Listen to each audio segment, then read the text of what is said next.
दुर्मति, इन तपस्वियों के तपोबल और समस्त शक्तियों का स्रोत शिव और विष्णु ही है ना? हाँ। क्यों? अगर हम इन समस्त शक्तियों के स्रोत का ही नाश कर दें तो? मन बहुत व्याकुल है सृष्टिकर्ता। वो असुर भ्राता दुर्जन और दुर्मति क्षीर सागर वाली शेषशैया पर सोने की आकांक्षा रखते हैं। वो आपका विष्णु लोक छीन लेना चाहते हैं भगवान। भोलेनाथ, वो आपके कैलाश पर भी आक्रमण करने वाले हैं। आप जानते हैं ना, दुर्जन और दुर्मति अजेय हैं, उन्हें कोई पराजित नहीं कर सकता। पितामह ने ही तो उन्हें वरदान दिया है, क्यों विधाता? तुम सर्वज्ञ हो, सब समाचार रखते हो। मैं उनकी तपस्या से प्रसन्न हुआ, इसलिए मुझे उनकी प्रार्थना सुननी पड़ी। ओम ब्रह्मदेवाय नमः। ओम ब्रह्मदेवाय नमः। आंखें खोलो वत्स। हम तुम्हारी तपस्या से प्रसन्न हुए। वर मांगो। हे परमपिता परमेश्वर, आप हम दोनों को अमर होने का वरदान तो दे नहीं सकते। आप हमें ये वरदान दे विधाता कि हमारी मृत्यु हो तो केवल शिव शंकर के हाथों, और मृत्यु के समय महादेव कैलाश पर नहीं पृथ्वी पर हो। और महादेव उस समय जागृत अवस्था में ना हो। तथास्तु। वर प्रदान करने में तो कभी कृपणता दिखाते ही नहीं। जो चाहे मांग लो, जो चाहे ले लो आपसे। किंतु सृष्टि का क्या होगा विधाता? दुर्जन और दुर्मति को तो आपने अमर कर दिया है, अमर। नारायण नारायण। चलो नारद मुनि चलो, अब तो दुर्जन और दुर्मति को ही अपना भगवान मानकर उन्हें दंडवत प्रणाम करो। चलो। ठहरिए देव ऋषि, बिना अपना भय दूर किए ही चले जाएंगे देव ऋषि। झूठ मूठ की आस मत बंधाइएगा प्रभु। यदि आपकी बुद्धि विश्वास ना करे तो स्वयं अपनी आंखों से देख लीजिए, भगवान शिव पृथ्वी लोक पर पहुंच चुके हैं। आप उन्हें दुर्वासा के नाम से जानते हैं देवर्षि?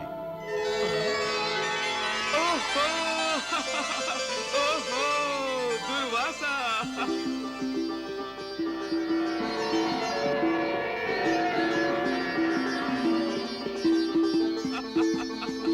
नारायण नारायण, तो वो आप हैं प्रभु। मेरी बुद्धि भी भ्रष्ट हो गई है। नारायण नारायण। और इस समय आप जागृत अवस्था में भी नहीं है भोलेनाथ, समाधि अवस्था में है। अब तो दुर्जन और दुर्मति। नारायण नारायण। आपकी लीला को प्रणाम है प्रभु, प्रणाम है, शत शत प्रणाम। समस्त लोग यही समझते हैं कि ब्रह्मा विष्णु महेश तीनों ने महासती अनुसुईया की ममता और वात्सल्य का आदर करने के लिए उनके यहाँ जन्म लिया है, परंतु नहीं देवर्षि, हमने महासती माता अनुसुईया के सतीत्व का आदर करने के लिए ही उनकी कोख से जन्म लिया है। आहा, नारायण नारायण। दुर्जन और दुर्मति जैसे असुरों का विनाश ही हमारी अवतार लीला होगी देव ऋषि। किंतु आप दुर्जन और दुर्मति से अपने आप को बचा कैसे पाएंगे? भगवान विष्णु और महादेव शिव तुम्हें ये बताने के लिए एक और लीला करने जा रहे हैं वत्स। प्रत्यक्ष और अप्रत्यक्ष का इतना सूक्ष्म खेल केवल आप ही खेल सकते हैं प्रभु।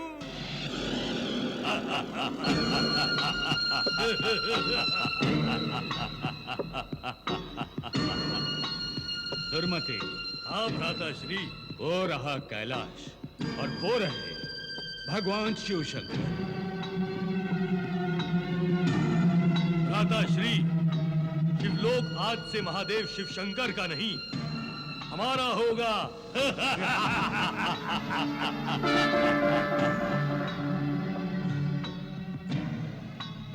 दुर्मति, हाँ भ्राताश्री, ये कोई मायावी खेल तो नहीं? हमसे बड़ा मायावी कौन है भ्राताश्री? महादेव हमसे पराजित होकर अपना अपमान करवाना नहीं चाहते थे, इसलिए युद्ध किए बिना ही अपना कैलाश छोड़कर चले गए।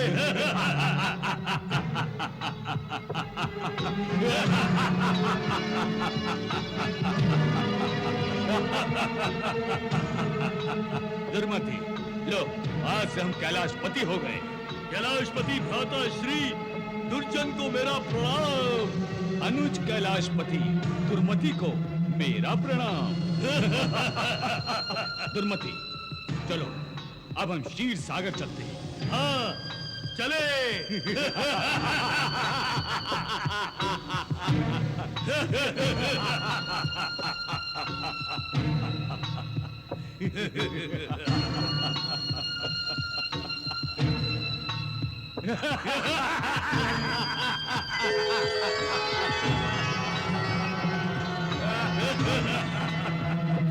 हे विष्णु,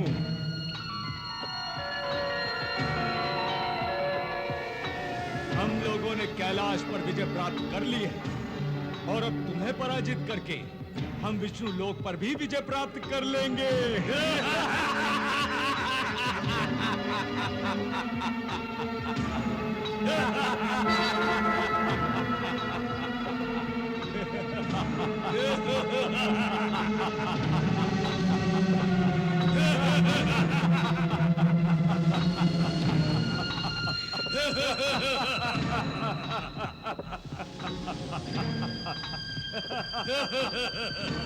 ये क्या हो रहा है दुर्मति? भगवान हम दोनों से इतना भयभीत हो गए हैं क्या? अपनी पराजय कोई नहीं चाहता भ्राता श्री, और हम दोनों से कोई विजय भी प्राप्त नहीं कर सकता। अब हम संपूर्ण शिष्ट के स्वामी हैं। हाँ।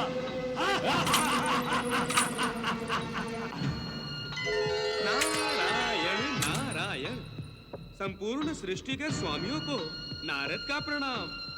कल्याण वस्तु। नारायण नारायण। बस करो नारद, अब कोई नारायण का नाम नहीं लेगा और अब कोई भी तपस्या नहीं करेगा। जो आज्ञा स्वामी, जो आज्ञा। परंतु तपस्या पर प्रतिबंध क्यों लगाना चाहते हैं आप? क्षमा करना स्वामी, जिज्ञासा हुई इसीलिए आपसे पूछने की धृष्टता कर रहा हूँ, क्षमा करना। नारद, क्या आप नहीं जानते कि हमने तपस्या के बल पर ही अपनी मृत्यु जीती है? और हम तपस्या के बल पर ही संपूर्ण सृष्टि के स्वामी हैं। और हम नहीं चाहते कि कोई भी व्यक्ति तपस्या के बल पर हमसे अधिक शक्तिशाली और बलवान हो। नारायण नारायण। नारद, क्षमा करना स्वामी, क्षमा करना। अब नहीं बोलूंगा, नहीं बोलूंगा अब। शीघ्रता में मुंह से निकल गया। और शीघ्रता इसीलिए हुई कि आप जो नहीं चाहते वही हो रहा है। हाँ, क्या हो रहा है? कोई आपसे भी अधिक बलवान और शक्तिशाली बनने का प्रयत्न कर रहा है। कौन और कहां? पृथ्वी लोक पर स्वामी, पृथ्वी लोक पर दुर्वासा नाम का ऋषि कुमार महान तपस्या कर रहा है। वो देखिए स्वामी, वो देखिए।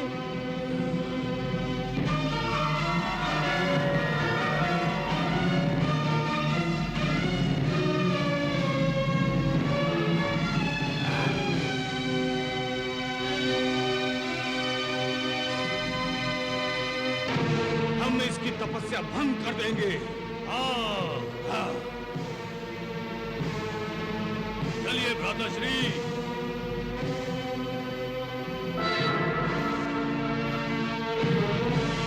नारायण नारायण।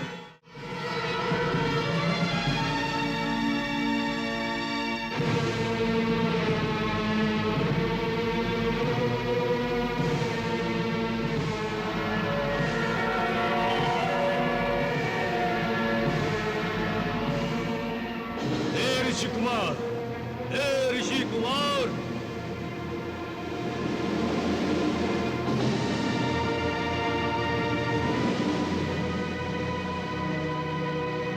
हे ऋषि कुमार, ये अपनी तपस्या बंद कर दो, वरना हम तुम्हारा वध कर देंगे।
और शिवलोक के विजेता एक ऋषि कुमार की तपस्या भंग नहीं कर सकते। बुद्धिमान नहीं रही और आंखों देखी पर अविश्वास नहीं किया जा सकता। अजय और अमर, दुर्जन और दुर्मति बलवानों, मैं क्या समझूं? अरे क्या समझूं मैं? आप दोनों की अब तक की प्राप्त की हुई शक्ति झूठी थी, असत्य थी।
जब समाधित शिव शंकर का तीसरा नेत्र खुल जाता है, दंड खड़पनी करने का फिर दंड यथोचित पाता है।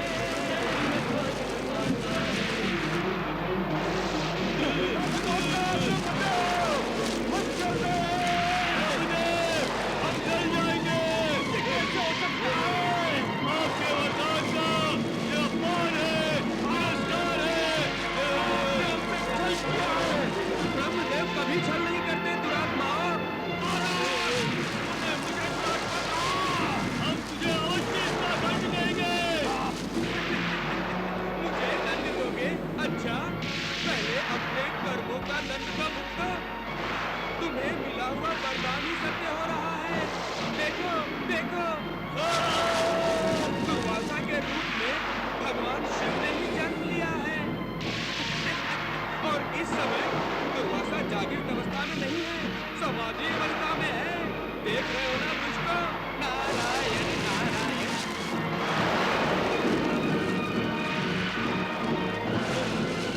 विष्णु लोक और कैलाश के अधिपति बनना चाहते थे दुष्ट।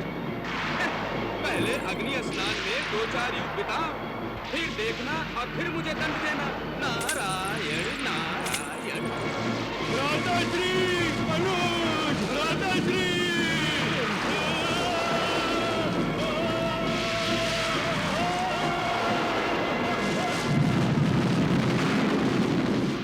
हाँ, नारायण नारायण।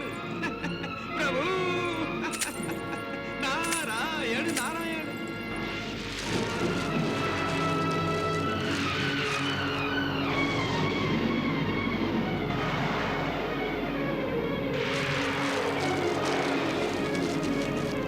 नारायण।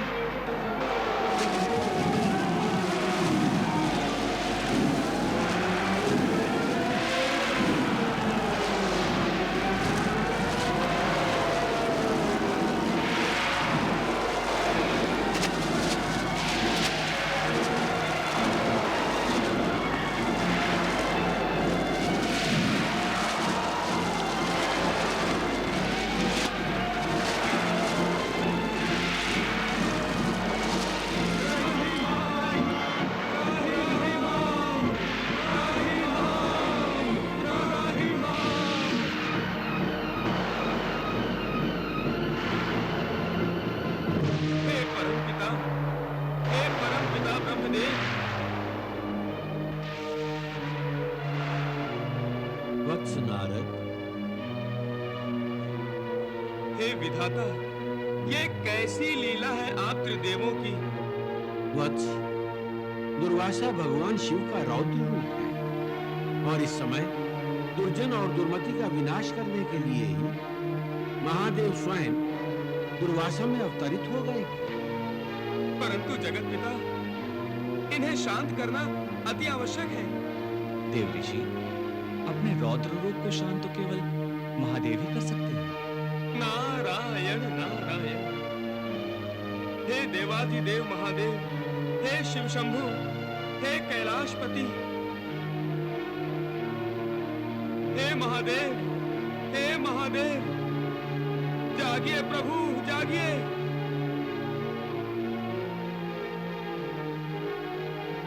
भगवान, तपस्या में लीन दुर्वासा के क्रोध ने रौद्र रूप धारण कर लिया है। उन्हें आप तपस्या से विमुख कीजिए प्रभु, तपस्या से विमुख कीजिए।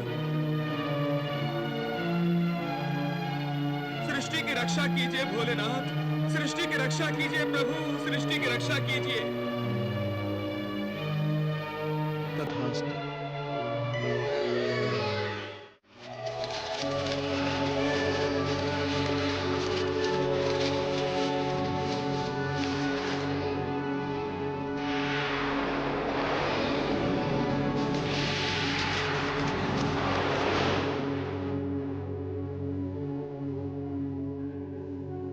आंखें खोलो वत्स, तुम्हारी तपस्या पूर्ण हुई। आंखें खोलो।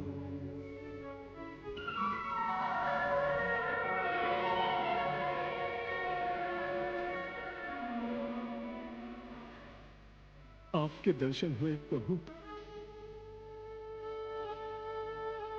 मैं तो धन्य हो गया। मैं आपका अनुग्रहित हूं देवाधिदेव। दुर्वासा, मैं और तुम भिन्न नहीं हो। मेरे रौद्र रूप के ही तुम मानव स्वरूप हो। मेरे साक्षात अग्नि रूप से तुम्हारे तप से उत्पन्न हुई अग्नि इतनी प्रबल है कि उससे सृष्टि का विनाश हो रहा है वत्स। अतः अपना यह तप त्याग दो। जो आज्ञा देवाधिदेव। हे दुर्वासा, तुम्हारा तप शास्त्र धर्म की मर्यादा की रक्षा के लिए हुआ। सांसारिक लोग कामनाओं और वासनाओं में फंसकर अपनी सुविधा अनुसार शास्त्र धर्म की मर्यादा तोड़ मरोड़ लेते हैं। तुम मोह, आसक्ति और स्वार्थ रहित हो, वेद वेदांत और शास्त्रों के ज्ञाता हो। तुम्हारा जन्म ही संसार को वेद और शास्त्रों से जोड़ने के लिए हुआ है। तुम्हारे क्रोध के भागी वो होने चाहिए जो स्वेच्छाचारी है, मर्यादाहीन है। तुम्हारे शाप का खड़ग उन्हीं की गर्दनों पर गिरना चाहिए वत्स। प्रभु, मैं अपने क्रोध पर कैसे नियंत्रण रखूं? वत्स, संपर्क और संबंध क्रोध का कारण होता है। तुम्हारे लिए उचित यही हो कि तुम किसी भी विषयों से संबंध स्थापित ना करो।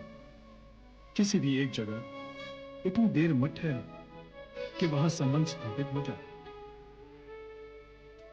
क्रोध पर नियंत्रण अपने आप हो जाएगा वत्स। जो आज्ञा देवाधिदेव तुम्हारा कल्याण।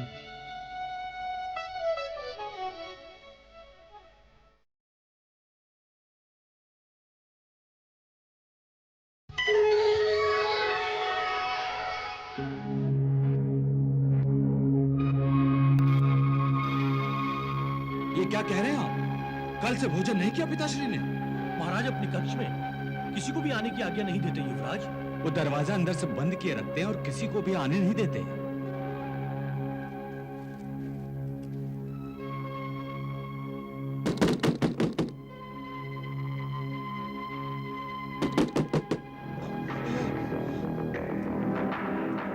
पिताश्री, मैं अर्जुन हूं पिताश्री।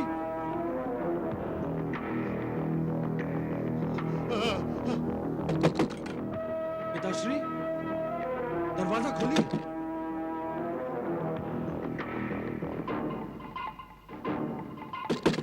मैं अर्जुन, आपका पुत्र। नहीं, आगे मत बढ़ो, आगे मत बढ़ो। पिताश्री, पिताश्री, आप मेरी आवाज पहचानते हैं ना? पहचानते हैं ना पिताश्री? नहीं, मैं किसी को नहीं पहचानता। मैं नहीं दरवाजा खोलूंगा, मैं दरवाजा नहीं खोलूंगा। पिताश्री, आप भूखे होंगे, कृपा करके दरवाजा खोलिए पिताश्री। पिताश्री, मैं आपके दर्शन करना चाहता हूँ पिताश्री। तुम चले जाओ। पिताश्री, मुझे आपके स्वास्थ्य की चिंता है पिताश्री। दरवाजा खोलिए पिताश्री। नहीं, तुम चले जाओ। हमने भी बहुत प्रयत्न किया युवराज, परंतु ऐसा कब तक चलेगा महामंत्री? वो भूखे होंगे, प्यासे होंगे, उनका स्वास्थ्य। आप चिंता न करें युवराज, महाराज जल्दी ठीक हो जाएंगे।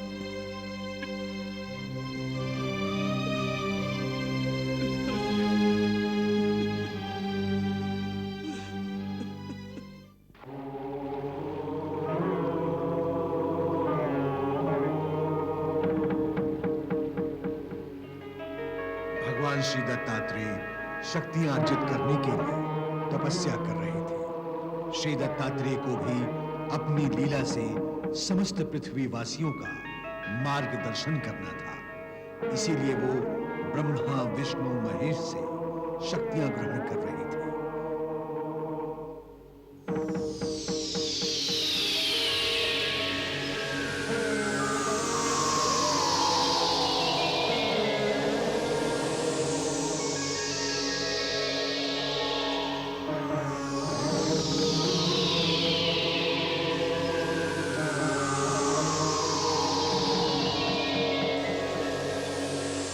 श्री दत्तात्रेय की कीर्ति तीनों लोकों में फैल गई थी। उसी समय दैत्य कुल से महाप्रतापी राजा जंभ ने अपनी घोर तपस्या से विधाता ब्रह्मदेव को प्रसन्न कर लिया था। और जब ब्रह्मदेव दैत्यराज जंभ के सामने प्रकट हुए, तब जंभ ने उनसे वरदान मांगा।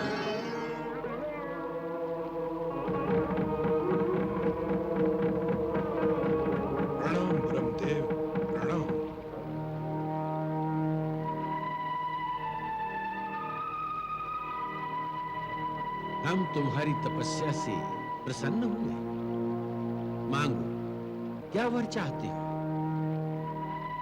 विधाता, मुझे वरदान दीजिए कि युद्ध में मेरे सामने आते ही मेरे शत्रु को मेरी इच्छा अनुसार जमाई आ जाए और वो नींद के अधीन हो जाए और मैं सहज उस पर विजय पाऊं। तथास्तु। प्रणाम ब्रह्मदेव, प्रणाम।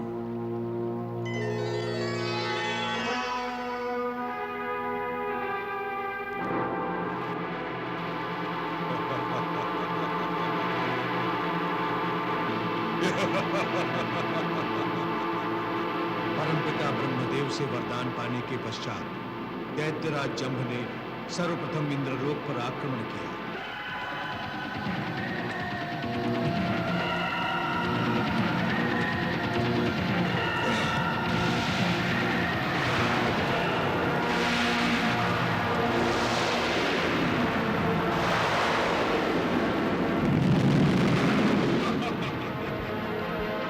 देवता और असुरों में घोर युद्ध हो गया।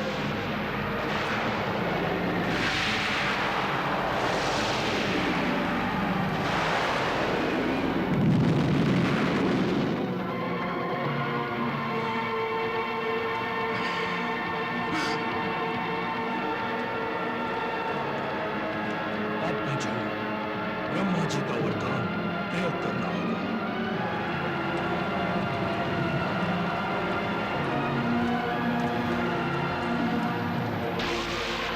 जब दैत्यराज जंभ ने ब्रह्मदेव से पाए जमाई का प्रयोग किया, तब सारे देवताओं को युद्ध करते करते नींद आ गई।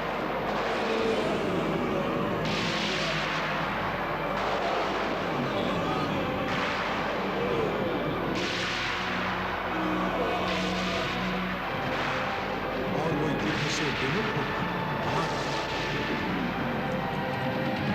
दैत्यराज जंभ स्वर्गलोक का अधिपति हो गया। स्वर्गलोक में विजय के नाम पियो पियो। जंभ को स्वर्गलोक से हटाने के लिए बार बार उससे युद्ध किया, परंतु जंभ के जम्हाई मंत्र के सामने उसे पराजय की नींद सुना कि देख देवर्षि नारद त्रिदेवों के सामने उपस्थित हैं।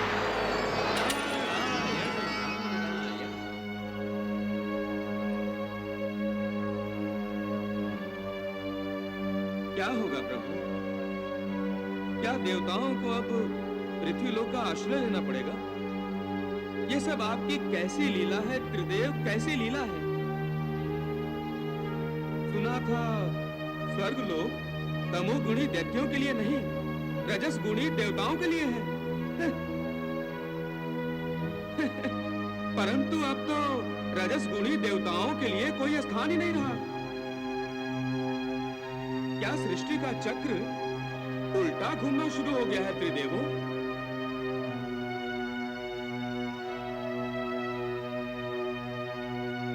नारायण नारायण। प्रभु, आपकी इस मुस्कुराहट में क्या छिपा है?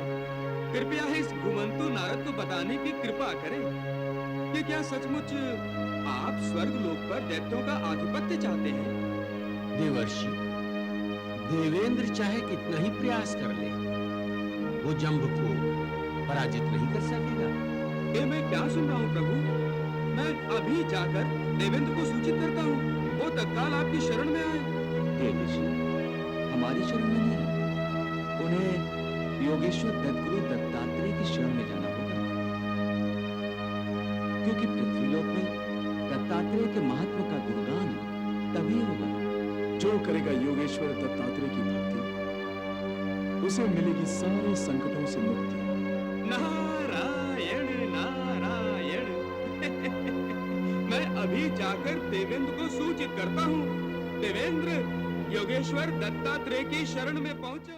नारद के परामर्श पर इंद्र आदि देवता श्री दत्तात्रेय की शरण में जा पहुंचे।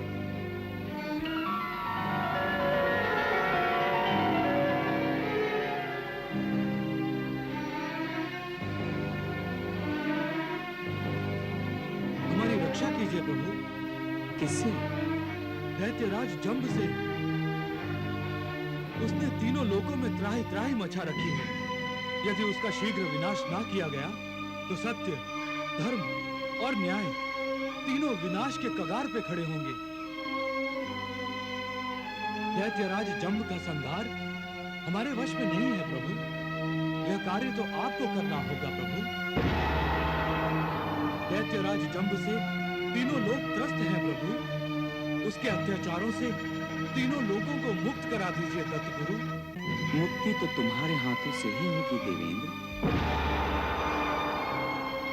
मैं तो जंब की शक्ति और तेज कम करने का उपाय बता सकता हूँ। बड़ी कृपा होगी। तुम जंब को यहाँ युद्ध के लिए आमंत्रित करो। इस आश्रम में? हाँ, जैसे ही दैत्य इस आश्रम में आएंगे तो मेरी दिव्य दृष्टि उन पर पड़ते ही वे सभी तेजहीन और शक्तिहीन हो जाएंगे। उसके बाद तुम उन सब का संहार कर देना। मैं अनुग्रहित हुआ दत्तगुरु, अनुग्रहित हुआ।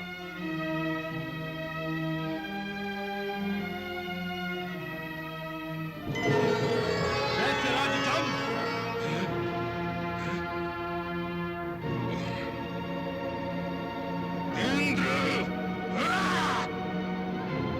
मैं तुझे युद्ध के लिए ललकारने आया हूँ।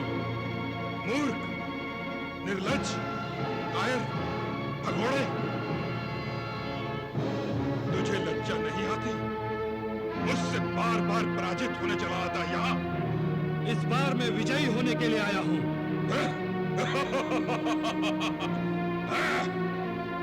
और ये रहा मेरी विजय का सूचक।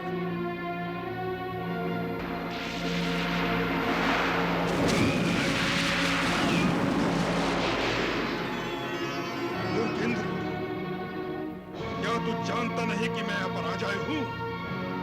मुझ पर कोई विजय प्राप्त नहीं कर सकता। आज मैं तुझे यहाँ से बच के नहीं जाने दूंगा।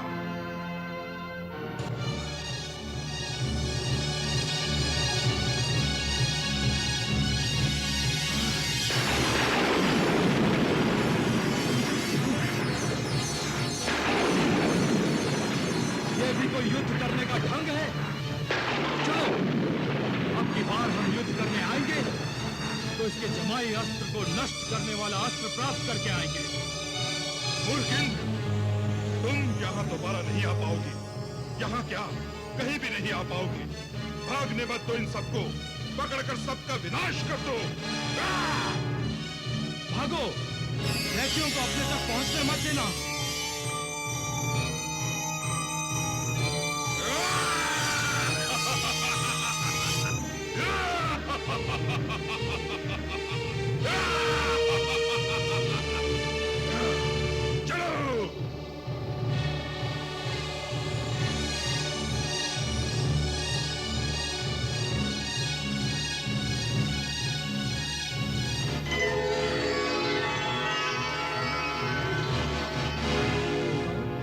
अपनी सुरक्षा के लिए योगेश्वर दत्तात्रेय के आश्रम में चलो। विधाता, विधि का विधान देख रहे हैं आप? देख रहे हैं परमपिता? दैत्यराज जंब को मृत्यु किस बहाने से योगेश्वर दत्तात्रेय के आश्रम की ओर ले जा रही है? विनाश काले विपरीत बुद्धि। देवऋषि, जो भी अपने वरदान का, अपने सामर्थ्य का, अपनी शक्तियों का दुरुपयोग करेगा, जो भी अधर्मियों को सुरक्षा प्रदान करेगा और अपने अहंकार को बलवान कर अन्याय करेगा, उसकी दशा जंब के समान ही होगी। वो स्वयं ही अपनी मृत्यु का द्वार खटखटाएगा। नारायण नारायण।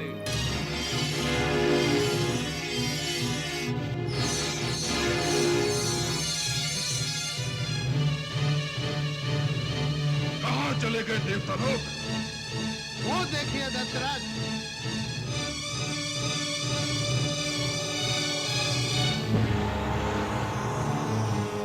चलो, आज हम इन देवताओं का विनाश किए बिना यहाँ से लौटने वाले नहीं। चलो!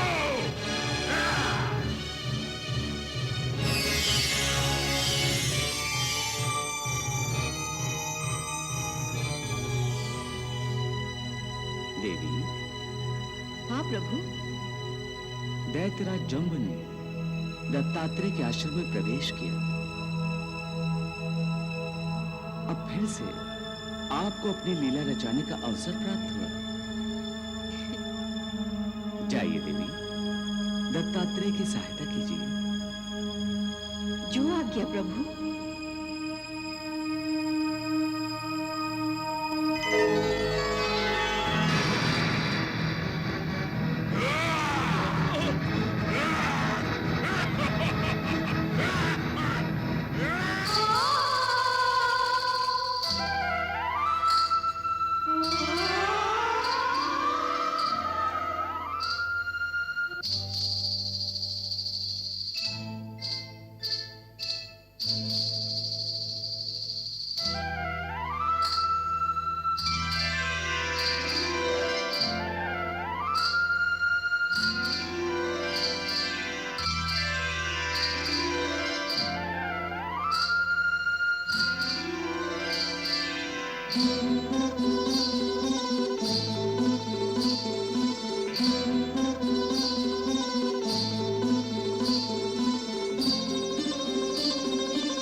तुमने हमें अपने कटाक्ष से घायल कर दिया।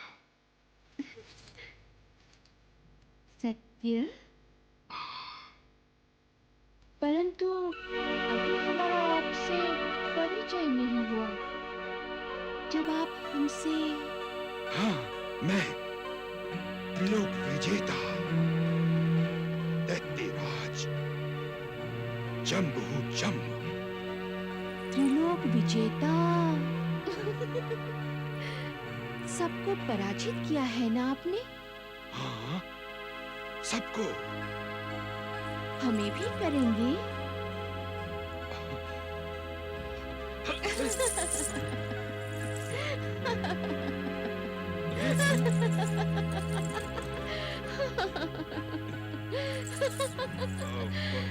दैत्यराज, यौवन हूँ मैं, ऐसे ही नहीं प्राप्त होंगी।